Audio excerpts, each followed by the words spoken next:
I'm Carri Lyons. And Edwin Lyons, Carri's spouse. We met back in our home state of Nebraska. And I asked him out, and he said no.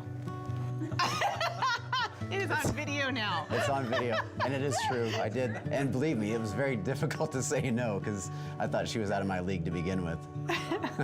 We were living in Omaha, Nebraska, and we decided to start a new life, so we moved to Salt Lake City. And at that point, we had been married for 7 years, and we thought that that was a good time to start a family.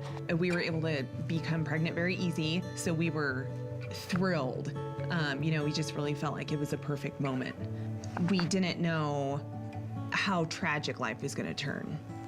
At 5.5 months pregnant, we were in the hospital, and the doctors and the nurses said, "You are in labor, and there's nothing that we can do to stop it, and your baby is not going to make it." When you think about words that define your life, hearing those words, "he's not going to make it," just changed ours in an instant. A year almost to the day that we lost our little baby, I was diagnosed with endometrial cancer, cancer of the uterus. And when you talk about other words that change your life, hearing the words, "You have cancer," will bring you to your knees. It was the worst time in my life, and I felt betrayed. I felt betrayed by God.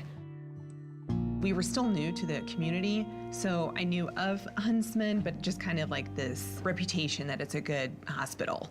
But then I realized that it's not a hospital that you're walking through. The lobby is just so full of hope, and it's warm and it's inviting, and everyone is treating you like you're their priority.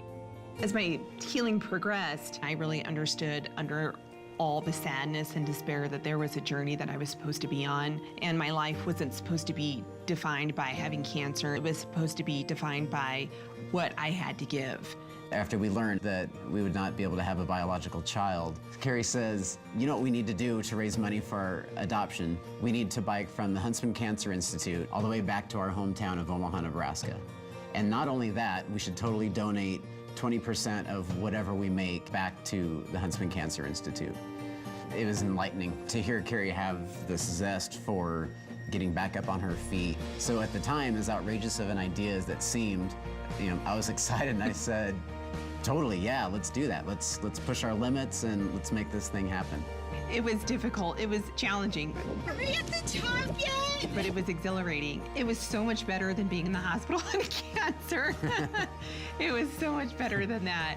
I believe that Huntsman Cancer has not lost the #1 goal, and that's hope.